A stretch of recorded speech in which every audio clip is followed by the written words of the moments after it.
মেয়েরা চুকিটকিট খেলে, তা কল্যাণ ব্যানার্জি সেই মেয়েদের চুকিটকিটটা নিয়ে সংসদে চুকিটকিট খেলতে শুরু করে দিল। এটা ওরা সংসদটাকে সার্কাস ময়দান বানিয়ে দিয়েছে।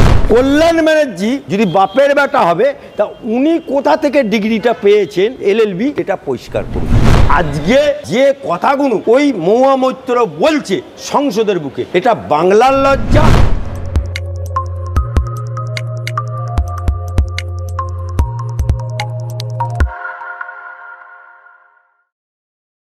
নমস্কার, আপনারা দেখছেন দ্য ইন্ডিপেন্ডেন্ট বেঙ্গল।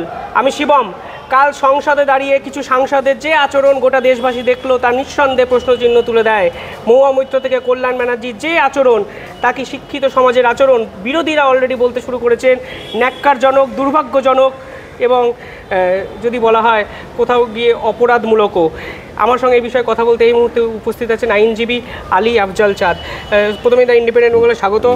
কল্যাণ ব্যানার্জি স্পিকারের উদ্দেশ্যে যে ধরনের বক্তব্য আপনি দেখলেন এবং কিতকিত, যেটা নিয়ে সারা জায়গায় ভিডিও আলোচনা হচ্ছে, ন্যাশনাল মিডিয়াতে তর্ক বিতর্ক হচ্ছে, আইনজীবী হয়ে আইনজীবীর এই রকম আচরণকে আপনি কীভাবে দেখেন?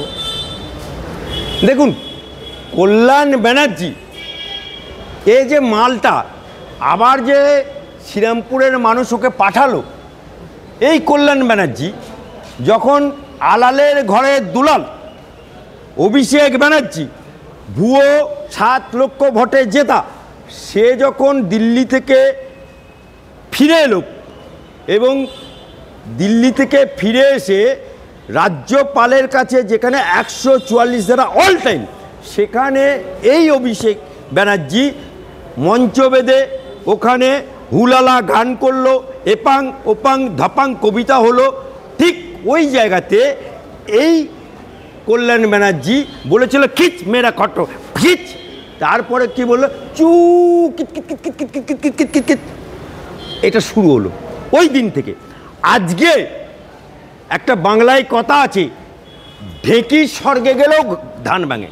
তা আজকে এইখানে যে মঞ্চে চু কিট কিট কিট শুরু করেছিল, আজকে ও সংসদে যে গেছে সেটা ও ভুলে গেছে, ওখানেও গিয়ে চু kit kit kit kit kit kit kit kit করতে লাগে। অর্থাৎ আমাদের বাংলার বুকে মেয়েরা চু কিট কিট খেলে, তা কল্যাণ ব্যানার্জি সেই মেয়েদের চু কিট কিটটা নিয়ে সংসদে চু কিট কিট খেলতে শুরু করে দিল। এটা ওরা সংসদটাকে সার্কাস ময়দান বানিয়ে দিয়েছে। আজকে এই সাংসদ একটা বর্ষিয়ান সাংসদ, এর যে ল ডিগ্রিটা, আমাদের জাস্টিস অভিজিৎ গাঙ্গুলি কে অনেক কটু কথা বলেছিল এই কল্যাণ ব্যানার্জি। তাই জাস্টিস গাঙ্গুলি বলেছিল যে আমি কলকাতা ইউনিভার্সিটির ছাত্র, 5 বছর ল পাস করে আমি প্র্যাকটিসে এসেছি। কল্যাণ ব্যানার্জি যদি বাপের বেটা হবে, তা উনি কোথা থেকে ডিগ্রিটা পেয়েছেন LLB, সেটা পরিষ্কার করুন। তা আজ পর্যন্ত উনি লয়ার, হাইকোর্টেও দাঁড়ায়, আবার মাঝে মধ্যে সুপ্রিম কোর্টেও দাঁড়ায়, কিন্তু উনি একটা কেসে জিততে পারেন না, হাও হাও করে চেল্লাতে পারেন। আর আইন সম্বন্ধে উনি আইনের কথা কোনোদিন বলে না, বই খুলে উনি সেটাকে অঙ্গি ভঙ্গি করে পড়েন। অর্থাৎ ওনার ল ডিগ্রিটা কোথাকার বাংলার মানুষ আজকে জানতে চাইছে। বাংলার মানুষ আজকে, শ্রীরামপুরের মানুষ দেখুক যে তৃণমূলের 29টা সাংসদ পাঠিয়েছে, কাদেরকে পাঠিয়েছে? যারা কিনা বাংলার হয়ে কথা বলবে, যে এলাকার সেই এলাকার উন্নয়নের কথা বলবে। তা না করে ওরা ওখানে লম্প ঝম্প সার্কাসের অভিনয় করতে গেছে। আজকে শ্রীরামপুরের মানুষ বুঝুক যে সংসদে কাকে পাঠিয়েছে, একটা জোকারকে পাঠিয়েছে নাকি প্রকৃত মানব দরদি সাংসদকে পাঠিয়েছে। পাশাপাশি মহুয়া মৈত্র স্পিচে যে ধরনের কথাবার্তা উঠে এলো, বিজেপি অলরেডি এটা নিয়ে প্রতিবাদ করতে শুরু করেছেন, বলছে ইউটেরাস আমার বাদ চলে গেছে। আমার বক্তব্য যে সংসদে দাঁড়িয়ে এ ধরনের কথাবার্তাগুলোকে সংবিধানের পক্ষে সুস্থ আপনার বলে মনে হয়?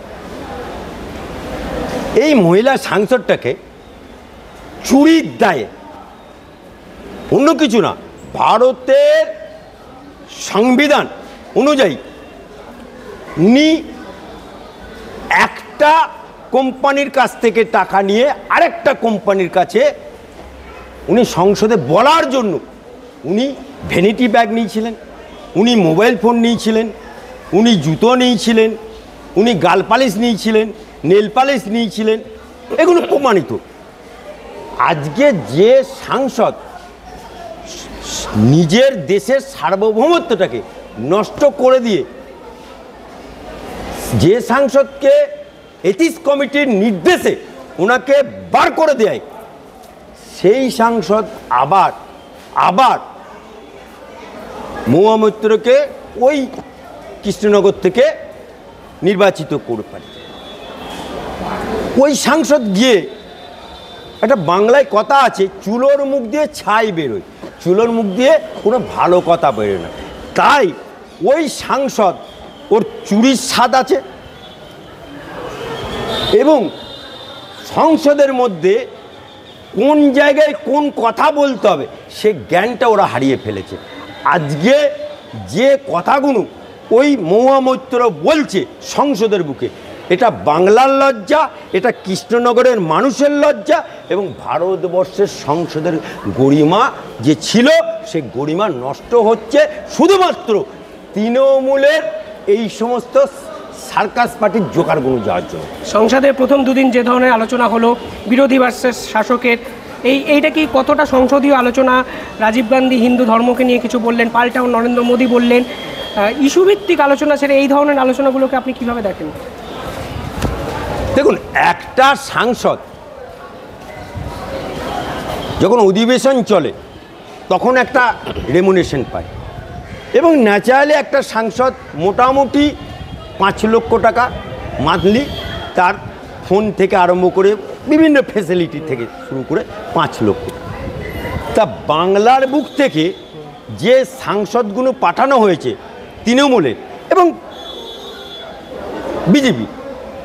বিজেপি সরকারে আছে, তারা তাদের বক্তব্য বলবে।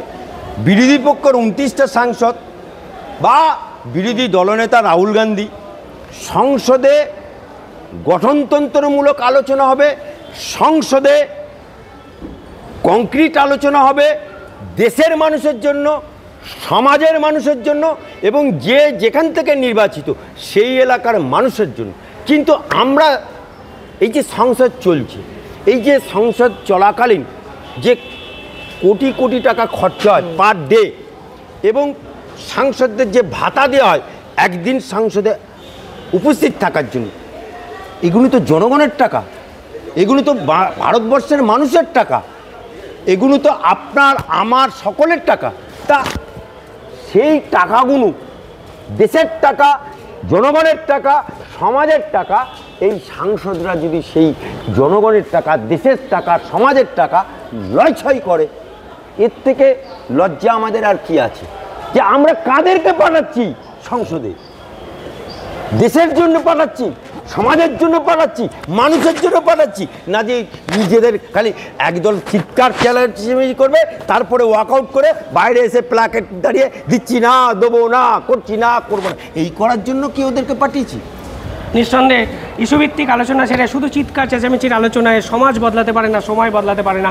পাশাপাশি আলী আফজাল চাঁদ পরিষ্কারভাবে বললেন, সংসদরা জোকারগিরি বা সার্কাস দেখানোর জায়গা নয়, সেটা যেন তৃণমূলের সাংসদরা মনে রাখেন। দেখতে থাকুন দ্য ইন্ডিপেন্ডেন্ট বেঙ্গল। অসংখ্য ধন্যবাদ আপনাদেরও। নমস্কার।